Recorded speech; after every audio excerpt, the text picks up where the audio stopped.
Bienvenidos al taller de ventilación mecánica. En este caso estamos en el módulo de modos y variables, y en este capítulo vamos a revisar presión control, la ventilación controlada por presión.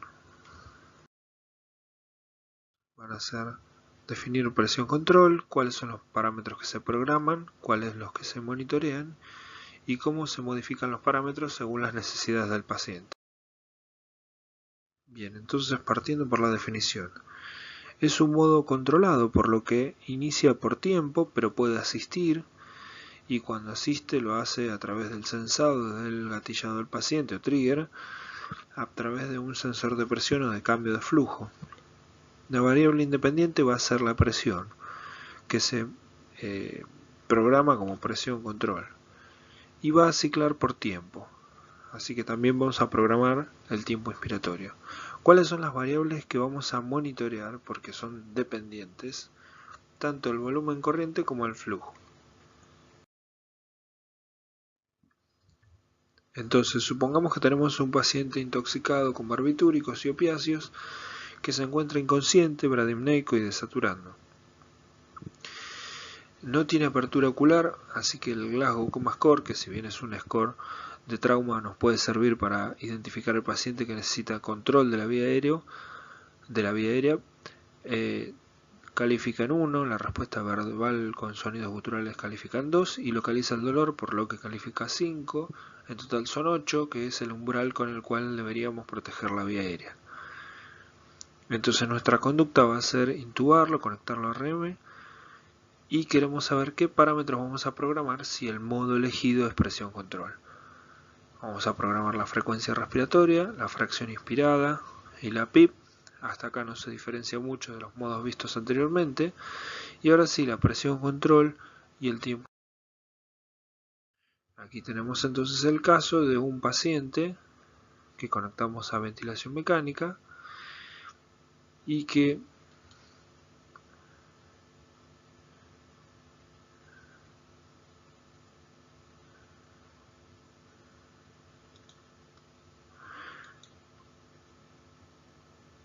como vemos en el video, tiene una frecuencia de 15 y una presión control de 10 con 5 de PIP y al 50% de la fracción inspirada, 1,3 de presión control.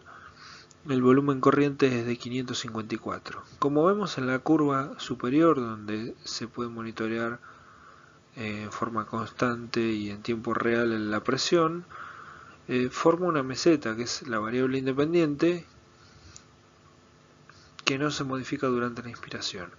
Y si vemos el flujo, que es la curva de abajo, el flujo es siempre desacelerado.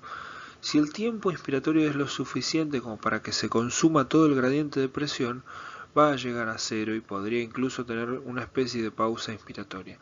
Pero en este caso el tiempo inspiratorio es insuficiente para que llegue a 0.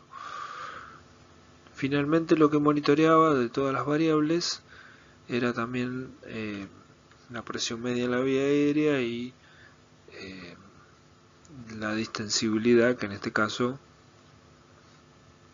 se calcula a través de dividir el volumen corriente por 10, que es la presión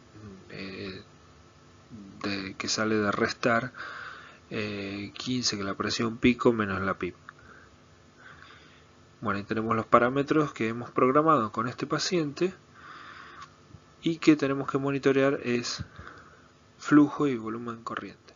El flujo va a ser el flujo pico, que es máximo al principio, cerca de 60 litros por minuto, y como decíamos, desacelera, pudiendo llegar al 0 si el tiempo inspiratorio es suficiente para agotar todo el gradiente.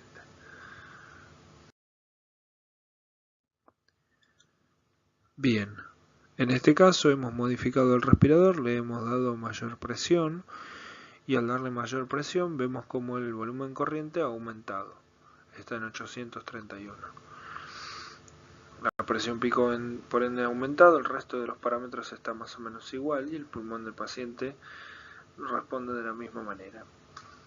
Entonces, si tenemos gases con hipoventilación, lo que debemos hacer es calcular cuál es el peso ideal del paciente a través de la fórmula de Ars Network, que es distinta para hombres o mujeres. En el caso de los hombres, que como es nuestro paciente, hay que restarle a la talla 152.4, multiplicarlo por 0,9 y sumarle 50.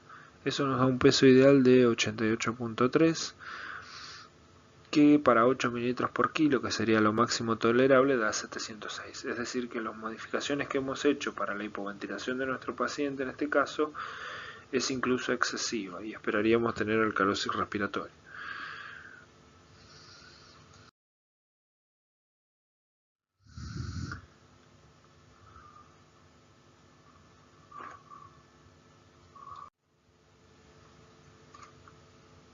Como para finalizar, recordemos entonces que la ventilación controlada por presión es una modalidad que se inicia por tiempo o es asistida por un sensor de flujo-presión gatillada por el paciente. Cicla por tiempo y la variable dependiente es el volumen corriente y el flujo. Para cambiar el volumen minuto respiratorio se requiere ajustar la frecuencia respiratoria, o si queremos aumentar el volumen corriente, la presión control o el tiempo inspiratorio.